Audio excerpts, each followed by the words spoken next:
Sunil math classes में आप सभी का स्वागत है। आज हिंदी व्याकरण में आप सभी को वर्णों के उच्चारण स्थान के बारे में बता रहे हैं। अगर एक बार यह वीडियो आप देख लेंगे तो मुझे उम्मीद है कि निश्चित रूप से आप समझ जाएंगे। आइए ध्यान से देखिए। पहले उच्चारण स्थान के परिभाषा के बारे में जरा जानते हैं।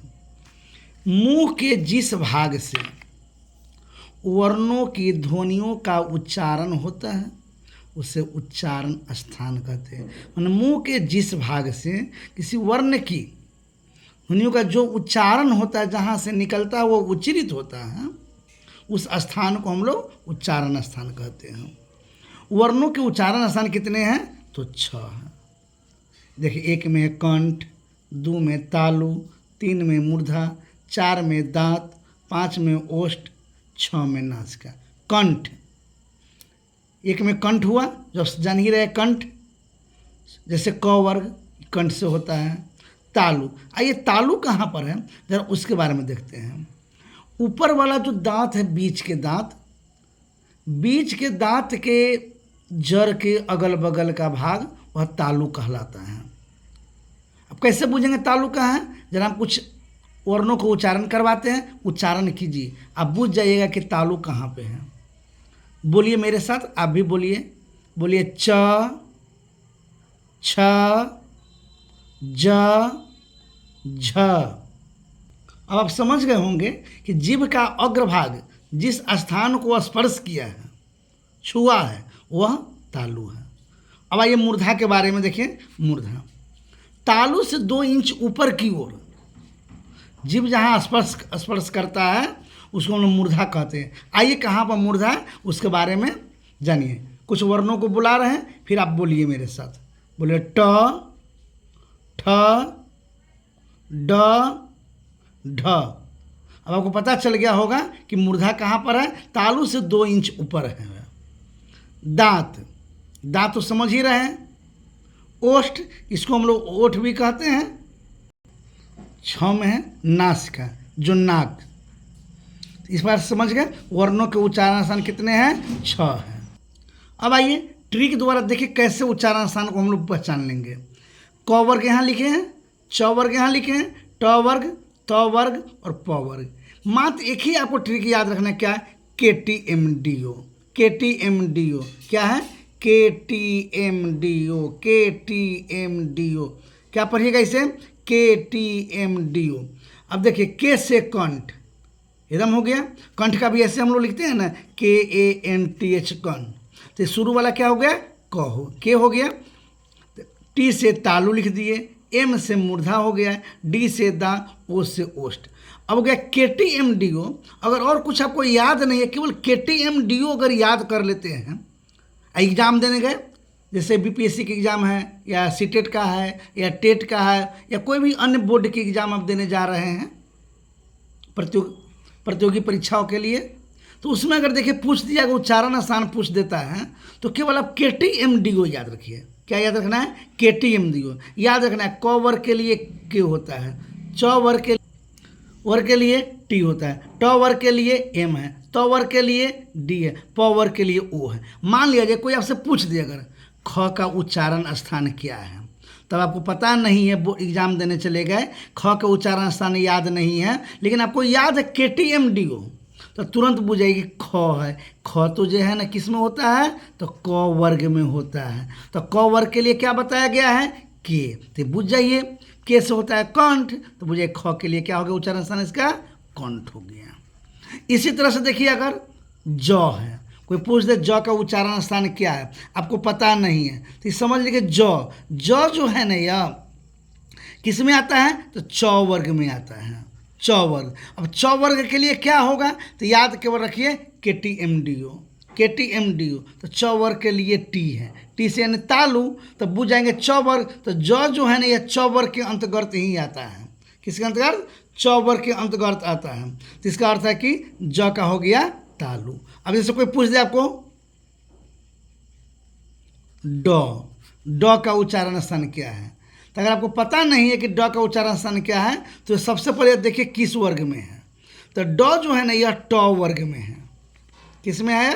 ट वर्ग में है, तो ट वर्ग में ड आया, तो ट वर्ग के लिए सूत्र क्या है, तो KTMDO में देखिए ट वर्ग के लिए m होता है, तो बुझ जाइए कि ड का भी जो है ना क्या होगा, m, यानी m से मूर्धा, तो मूर्धा होगा। इस प्रकार से समझ गए आप।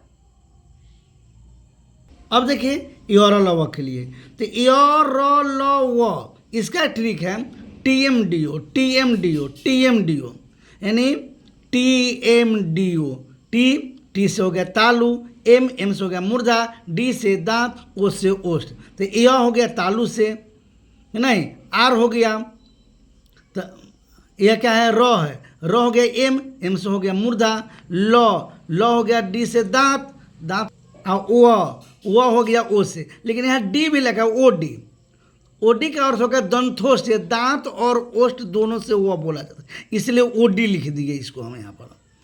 तो याद रखिएगा TMDO अगर याद रख लेते तो योरलव, यानी इसको कहते हैं हम लोग अंतस्थ वर्ण। क्या कहते हैं हम लोग, अंतस्थ वर्ण है यह TMDO। अब उसमें तो और हल्का है, देखिए तालाब स, इसका क्या होगा, कोई पूछे तालाब स का उच्चारण स्थान, तो तालाब स, तो तालु, टी लिख दिए, टी से तालाब स बुझ जाइएगा, तालु हो गया। मूर्धन स, तो मूर्धा हो गया एम, दंत स, तो डी लिख दिए दांत, तो बुझ जाइए दांत इसका ह का होता है कंठ, यानी यह जो है ना उसमें जो है ना वर्ण, ये तो सबसे हल्का है।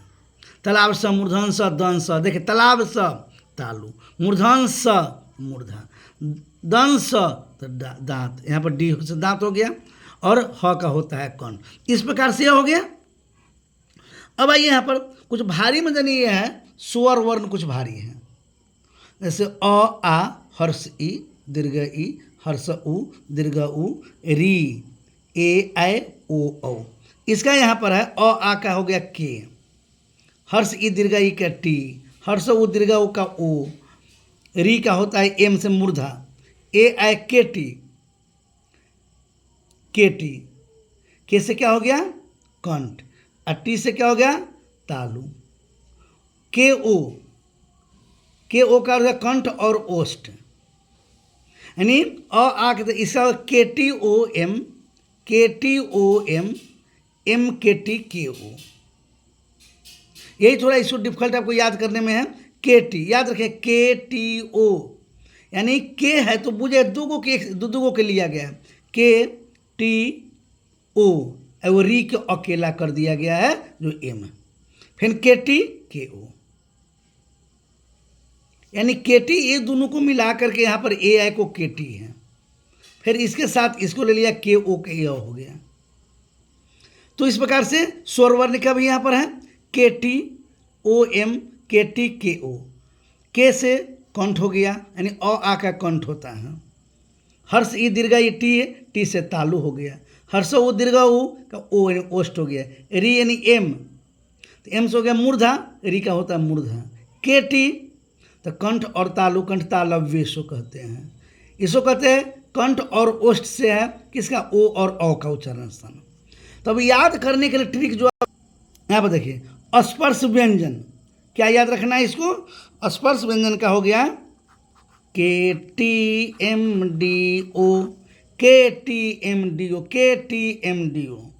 अब आइए यहाँ पर है अंतस्थ के लिए क्या हो गया TMDO, यहाँ पर डी लगा दिए, ये दंतोष्ठ हो गया TMDO। और सबसे हल्का तो हो गया उष्म का, उष्म में आता है कौन कौन, तालाब, इस यानी स्पर्श में आ जाएगा क से लेके म तक, इसमें हो गया योरलव। अब उष्म का देखिए, उष्म में आता है कौन कौन, तालाब स, मूर्धन स, दंत स और ह, तो तालाब स तो तालु, टी से तालु, मूर्धन स तो मूर्धा, दंत स तो दांत, और ह इसका होता है के। कितना आसान है एकदम। आ ये जो है नासिक वर्ण, अंग य र न म अनुस्वार है, चंद्रबिंदु है, इसको नासिक वर्ण भी माना जाता है। किसको है, नासिक वर्ण, कि नाक से भी इसकी आवाज़ आती है। अगर नासिक वर्ण रहे अगर वहाँ पर लिखा हुआ तो सबसे पहले इसमें टिक लगा दीजिएगा कि अंग य र न म अनुस्वार भी है, चंद्रबिंदु भी है, नासिक वर्ण। लेकिन विसर्ग जो है यहाँ पर इसको कंठ्य वर्ण कहा गया है। विसर्ग को क्या कहा गया है, कंठे वर्ण। यह वीडियो अगर आपको अच्छा लगे तो लाइक और शेयर जरूर कीजिएगा। धन्यवाद।